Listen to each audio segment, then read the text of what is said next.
हाँ बाबा, ये आपका ही आशीर्वाद है बाबा, जो इतने वर्षों के बाद हमें पुत्र की प्राप्ति हुई है। अब आप ही इसका नामकरण कीजिए बाबा। हाँ हाँ बेटा, क्यों नहीं, आप अपने पुत्र को मुझे दीजिए।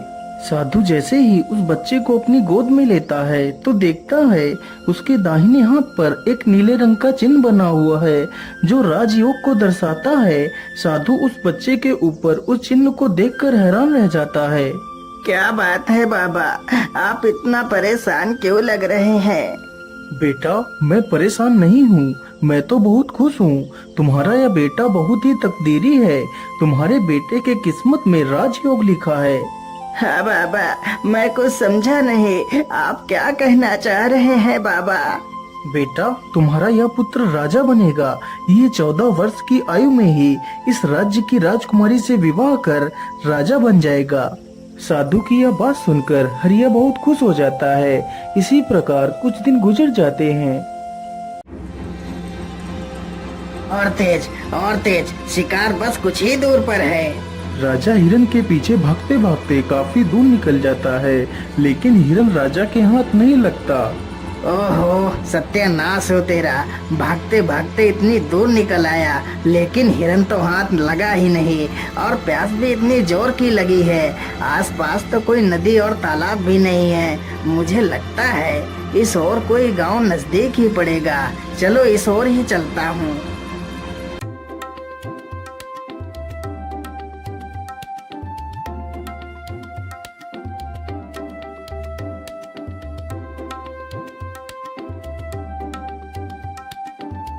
राजा चलते चलते उसी गांव में पहुंच जाता है जहां वह बच्चा पैदा हुआ था जिसका विवाह राजकुमारी से होना था। अरे बाबा, सुनिए जरा, मुझे बहुत जोर की प्यास लगी है। कृपा कर आप मुझे थोड़ा सा पानी पिला दीजिए। हाँ हाँ बेटा, क्यों नहीं, तुम यहीं रुको, मैं अभी तुम्हारे लिए पानी लेकर आता हूँ। वह बूढ़ा व्यक्ति अंदर जाता है और राजा को पानी का घड़ा लाकर दे देता है। फिर वह राजा पानी पी लेता है। अरे बाबा, ये इतने सारे लोग इकट्ठे होकर कहाँ जा रहे हैं?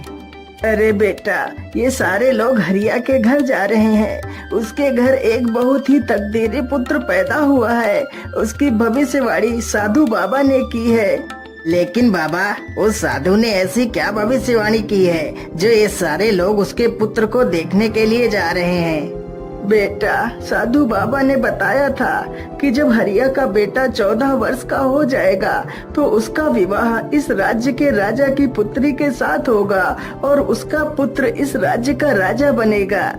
उस बूढ़े व्यक्ति की यह बात सुनकर राजा को बहुत गुस्सा आया कि आखिर एक किसान का बेटा उसकी पुत्री से विवाह कैसे कर सकता है।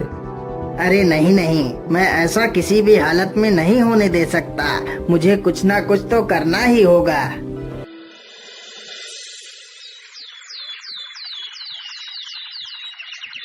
राजा अगले ही दिन अपना वेश बदलता है और उसी गांव में पहुंच जाता है। अरे भाई, ये हरिया किसान का घर कहाँ पर है? अरे भाई, सीधे चले जाओ और गांव के आखिर में जो घर मिलेगा वही हरिया किसान का घर है। इतना सुनकर राजा हरिया के घर पहुंच जाता है।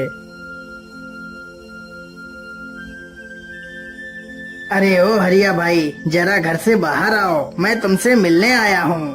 हाँ भाई, बोलिए, आप कौन है और आप हमसे क्यों मिलना चाहते हैं? हरिया भाई, मैं सेठ करोड़ी मल हूँ। मैं हरिपुरा गांव में रहता हूँ। मैंने सुना है आपका पुत्र बहुत किस्मत वाला है, उसके किस्मत में राजयोग है। हाँ सेठ जी, आपने बिल्कुल ठीक ही सुना है। हरिया भाई, मैं तुमसे कुछ कहना चाहता हूँ। हाँ हाँ, बोलिए बोलिए सेठ जी, आप हमसे क्या कहना चाहते हैं? अरे भाई, आप अपना बच्चा मुझे दे दो, मैं इसके बदले तुम्हें ढेर सारा धन दूंगा। तुम्हारे बच्चे का पालन पोषण मैं करूंगा। लेकिन सेठ जी, मैं अपना बच्चा आपको नहीं दे सकती। अरे हरिया भाई, जरा सोच लो, मैं इसे यहाँ लेने आया हूँ। इसमें ईश्वर की ही मर्जी है कि आपके बच्चे का पालन पोषण एक अच्छी जगह पर हो। तुम सोचो, तुम एक मामूली से किसान हो, तुम इसका पालन पोषण ठीक ढंग से नहीं कर सकते। हाँ हाँ भाग्यवान, सेठ जी एकदम ठीक कहते हैं। हम इस बच्चे का पालन पोषण नहीं कर सकते। हो सकता है इसमें ईश्वर की ही मर्जी हो कि इसका पालन पोषण एक अच्छी जगह हो। ठीक है सेठ जी, मैं अपना बच्चा आपको दे दूंगी, लेकिन जब मेरा बच्चा 14 वर्ष का हो जाएगा तो तुम मेरे बच्चे को वापस कर देना। हाँ हाँ ठीक है, 14 वर्ष के बाद मैं तुम्हारा बच्चा तुम्हें वापस कर दूंगा। इतना कहकर वह राजा बच्चे को ले लेता है और वहाँ से चला जाता है।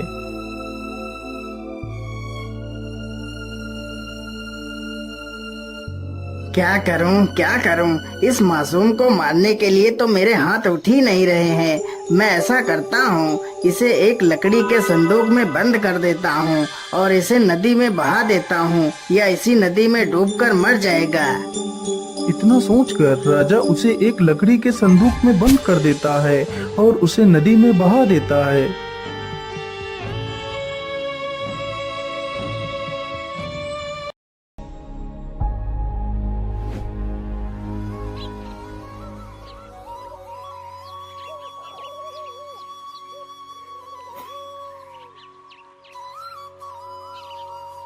ओम सूर्य देवाय नमः।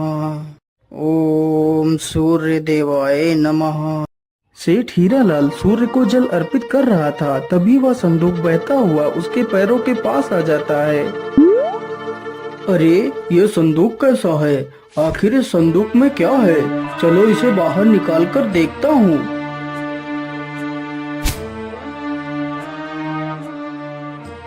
अरे ये क्या? इसमें तो एक बच्चा है, लेकिन यह बच्चा तो कितना सुंदर है।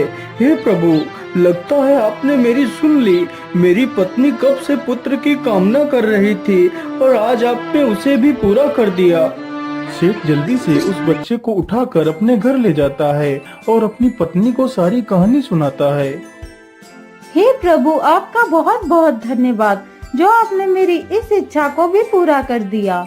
इसी प्रकार धीरे धीरे 14 वर्ष गुजर जाते हैं। सेठ ने उस लड़के का नाम सूरज रखा। सूरज अब पूरे 14 वर्ष का हो चुका था। वाह सूरज वाह, तुम तो कितने बुद्धिमान हो। सूरज की प्रशंसा गुरुजी कर रहे थे, तभी वहाँ से वही राजा गुजरता है जो किसी दूसरे राज्य में किसी जरूरी कार्य के लिए जा रहा था। अरे इतना सुंदर युवक मैंने आज तक नहीं देखा। आखिर यह किसका पुत्र है? वाह वाह, तुम तो वाकई में कितने बुद्धिमान हो। लेकिन तुम किसके पुत्र हो बेटा? मैं सेठ हीरालाल का पुत्र हूँ। अच्छा, ठीक है बेटा, जाओ जाओ, तुम अपना काम करो। इतना पूछकर राजा सेठ हरिदयाल के घर जाता है।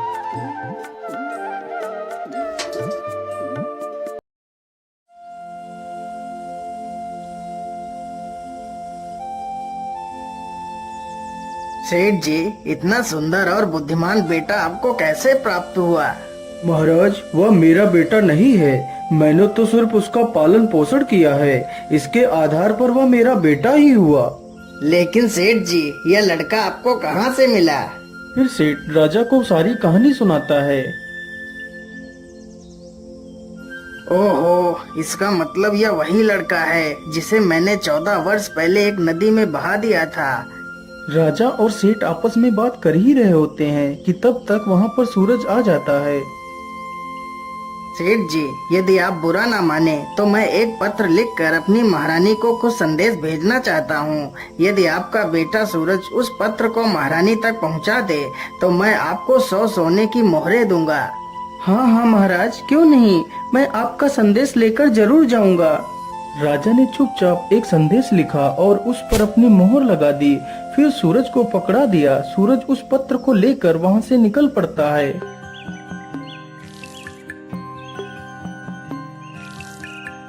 सूरज चलते चलते एक घने जंगल से गुजरता है तो वह अपना रास्ता भटक जाता है। अरे ये क्या, मैं चलते चलते इतना थक गया हूँ, लेकिन यह जंगल तो खत्म होने का नाम ही नहीं ले रहा है। कहीं मैं रास्ता तो नहीं भटक गया? अब तो जल्दी ही शाम भी होने वाली है। क्या करूं, किधर जाऊं? फिर सूरज आगे बढ़ता है। उसे चलते चलते जंगल में रात हो जाती है।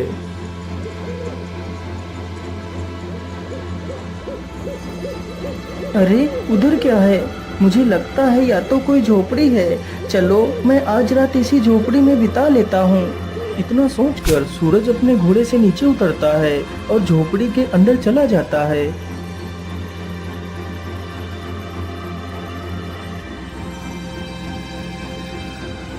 अरे अरे, कौन हो तुम और तुम अंदर कहाँ घुसते चले आ रहे हो? माता जी, मुझे माफ करिएगा जो मैं आपकी बिना इजाजत के अंदर चला आया। फिर सूरज उस बूढ़ी महिला को सारी कहानी बताता है। सूरज की ये सारी बातें सुनकर उस बूढ़ी महिला को सूरज पर दया आ जाती है। लेकिन बेटा, तुम्हारा यहाँ पर रुकना ठीक नहीं होगा। यह स्थान डाकुओं का अड्डा है। अभी कुछ ही देर में डाकू आने वाले हैं। यदि उन लोगों ने तुम्हें यहाँ पर देख लिया तो समस्या आ जाएगी। लेकिन माता जी, इतनी रात्रि में तो मैं कहीं और भी नहीं जा सकता। यदि बाहर जंगल में गया तो मुझे जंगली जानवर खा जाएंगे। इससे अच्छा है मैं यहीं पर एक कोने में ही सो जाता हूँ माता। इतना कहकर सूरज एक कोने में जाकर लेट जाता है और सो जाता है। कुछ ही देर बाद डाकू अपने घर वापस आ जाते हैं।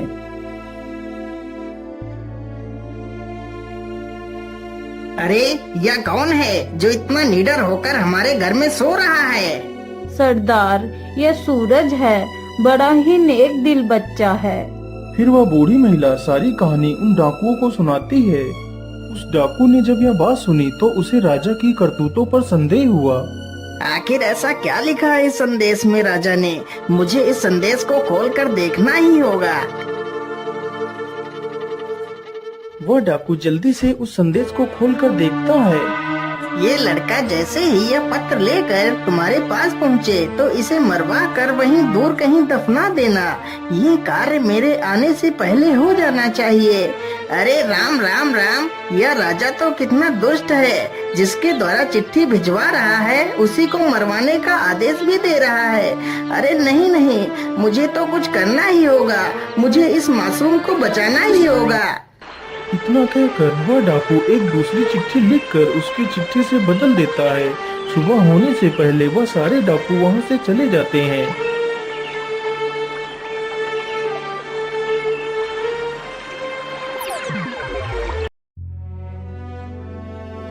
अच्छा माता जी, अब तो सुबह हो गई है। अब मैं चलता हूँ। यहाँ पर आश्रय देने के लिए आपका बहुत बहुत धन्यवाद। इतना कहकर सूरज वहाँ से निकल पड़ता है। सूरज कुछ ही देर में राजमहल में पहुँच जाता है और चिट्ठी महारानी को दे देता है। महारानी तुरंत ही उस चिट्ठी को पढ़ती है। यह लड़का बहुत ही ईमानदार और नेक दिल है। यह हमारी राजकुमारी के लायक है। इसलिए मैं चाहता हूँ हमारी राजकुमारी का विवाह इसी के साथ हो। इसलिए तुम हमारी पुत्री का विवाह इसी के साथ कर दो। यह विवाह मेरे वापस आने से पहले हो जाना चाहिए। आखिर महाराज ऐसे कैसे किसी के साथ हमारी राजकुमारी का विवाह कर सकते हैं? लेकिन इस चिट्ठी पर तो महाराज की मोहर भी लगी है। इसका मतलब यह युवक सत्य कह रहा है। इतना सोचकर महारानी ने अपनी पुत्री का विवाह सूरज के साथ कर दिया। कुछ दिनों बाद जब राजा वापस लौट कर आया तो उसे पता चला कि उसकी पुत्री का विवाह उसी युवक के साथ हो गया है। यह सुनकर राजा गुस्से से आग बबूला हो गया। नहीं नहीं महारानी जी, ये तुमने क्या कर दिया? तुम जल्दी से जाओ और मुझे वह पत्र दिखाओ जो मैंने तुम्हें भेजा था। महारानी जल्दी से राजा को वह पत्र दिखाती है तो राजा पत्र में कुछ और ही लिखा पाता है। अरे सैनिकों, जल्दी से जाओ और सूरज को हमारे सामने पेश करो। सैनिक तुरंत जाते हैं और सूरज को लेकर आ जाते हैं। अरे युवक, तुमने छल करके मेरी पुत्री से विवाह तो कर लिया, लेकिन मैं तुम्हें अपना दामाद स्वीकार नहीं करता। लेकिन महाराज, मैंने तो आपके साथ कोई छल नहीं किया है। अरे मूर्ख, तू मेरे साथ भी छल करना चाहता है, लेकिन मैं तुझे अपना दामाद स्वीकार नहीं करता। हाँ, मैं तुझे एक शर्त पर ही अपना दामाद स्वीकार कर सकता हूँ। बोलिए महाराज, आपकी क्या शर्त है? अरे युवक, यदि तुम मुझे शैतान के 2 सोने के बाल लाकर दे दो तो मैं तुम्हें अपना दामाद स्वीकार कर तुम्हें अपना सारा राज्य सौंप दूंगा। यदि बाल लेकर नहीं आए तो मैं तुम्हें फांसी पर चढ़ा दूंगा। ठीक है महाराज, मैं अपनी पूरी कोशिश करूंगा। इतना कहकर सूरज एक घोड़े पर सवार होकर वहां से निकल पड़ता है।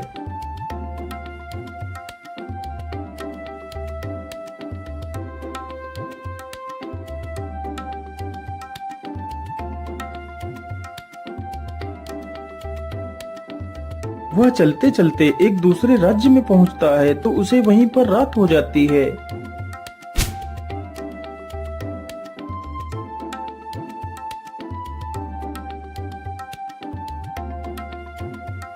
अरे सैनिक भाई, मैं एक परदेशी हूँ और आज रात मैं आपके यहाँ रुकना चाहता हूँ। सैनिक तुरंत ही सूरज को राजा के पास ले जाते हैं। लेकिन बेटा, तुम शैतान के बाल लेने के लिए तो निकल पड़े। क्या तुम्हें पता भी है वह शैतान कहाँ रहता है? महाराज, मैं सब कुछ जानता हूँ। अच्छा, यदि तुम सब कुछ जानते हो तो क्या तुम यह भी जानते हो कि हमारे राज्य का सबसे बड़ा कुआं सूख क्यों गया, जबकि उसमें सबसे मीठा पानी निकलता था? हाँ महाराज, मैं यह भी जानता हूँ कि आपका मीठे पानी का कुआं क्यों सूख गया है। तो फिर मुझे जल्दी से बताओ, वह कुआं क्यों सूख गया है? यदि तुमने मुझे उसके सूखने का कारण बता दिया तो मैं तुम्हें सोने चांदी से तौल दूंगा। लेकिन महाराज, मैं इसका जवाब आपको अभी नहीं दे सकता। मैं इसका जवाब वापस आकर दूंगा।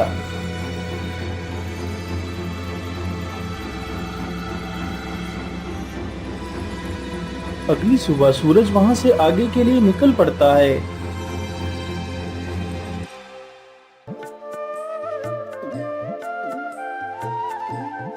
वह चलते चलते एक बड़ी सी नदी के पास पहुंचता है।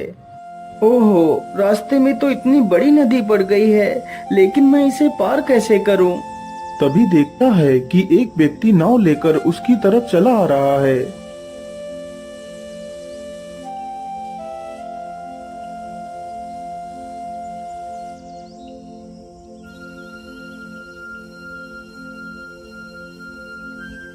अरे भाई, कृपा कर आप मुझे नदी के उस पार छोड़ दीजिए।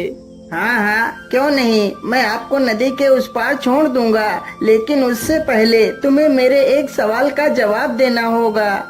ठीक है भैया, पूछिए, तुम क्या पूछना चाहते हो? मेरा सवाल ये है कि मुझे इस काम से स्वतंत्रता कब मिलेगी? अरे भाई, मैं तुम्हें वचन देता हूँ कि तुम्हारे इस सवाल का जवाब मैं जरूर दूंगा, लेकिन अभी नहीं। तुम्हें मेरे वापस आने तक इंतजार करना होगा। इतना सुनकर वह नाविक सूरज को नाव पर बिठा लेता है और उसे नदी पार करा देता है। वह जल्दी से नाव से नीचे उतरता है और वहाँ से चला जाता है।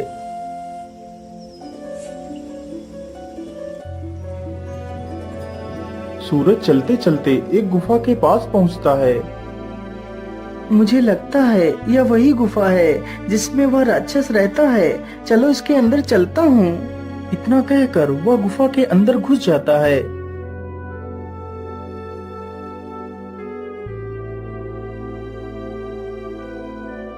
अरे, कौन हो तुम और तुम इस गुफा में क्या लेने आए हो? माता जी, मेरा नाम सूरज है। मैं बहुत परेशानी में हूँ, मेरी सहायता कीजिए माता। फिर वह अपनी सारी कहानी उस राक्षसनी से बताता है। वह राक्षसनी उस शैतान की माँ थी जिसके 2 सोने के बाल सूरज लेने के लिए उस गुफा में गया था। माता जी, यदि मैं 2 सोने के बाल लेकर नहीं गया तो राजा मुझे सूली पर चढ़ा देगा।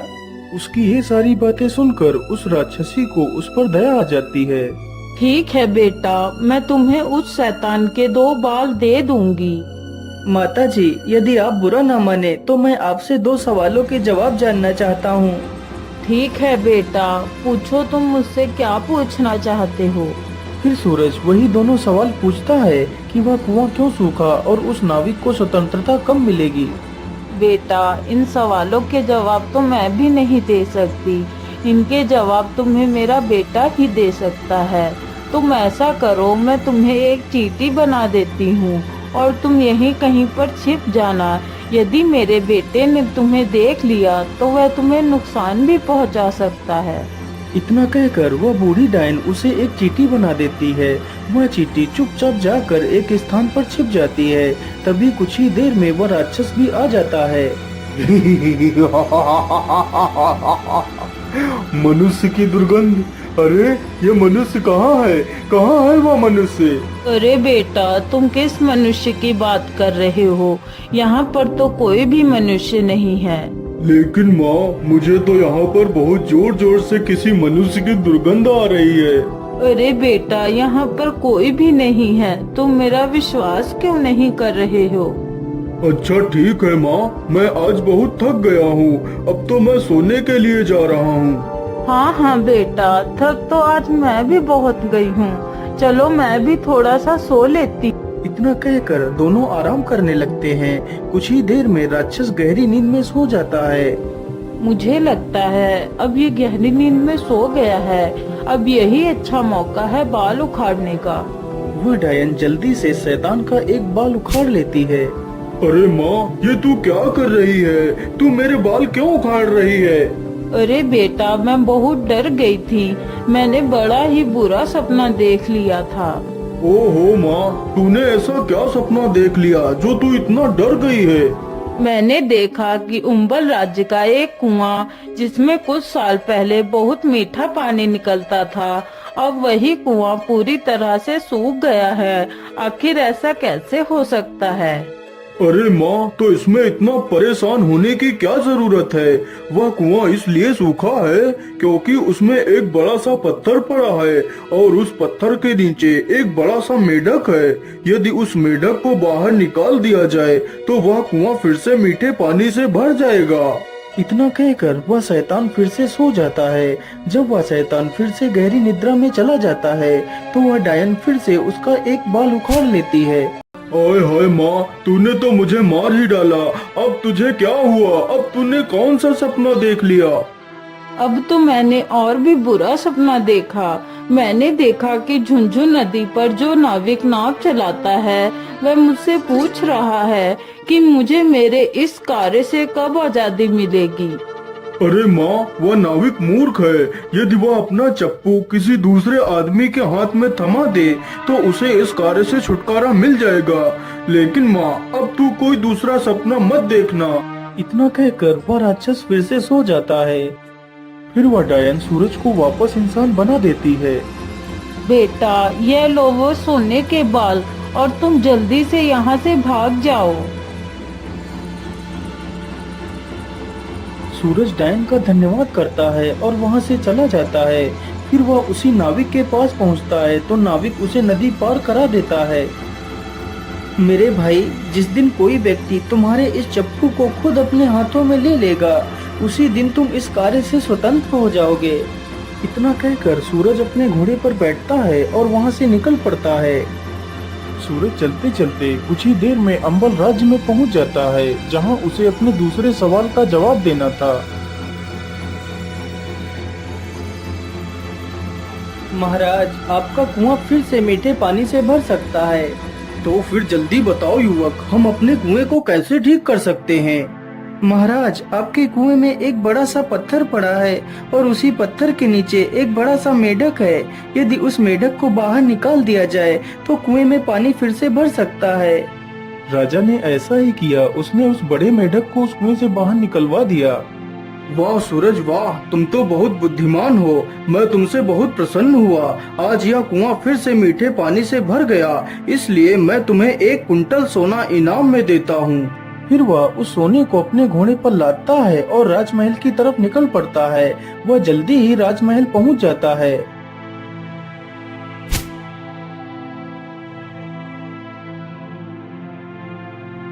ये लीजिए महाराज, मैं आपके लिए शैतान के बाल लेकर आ गया हूँ।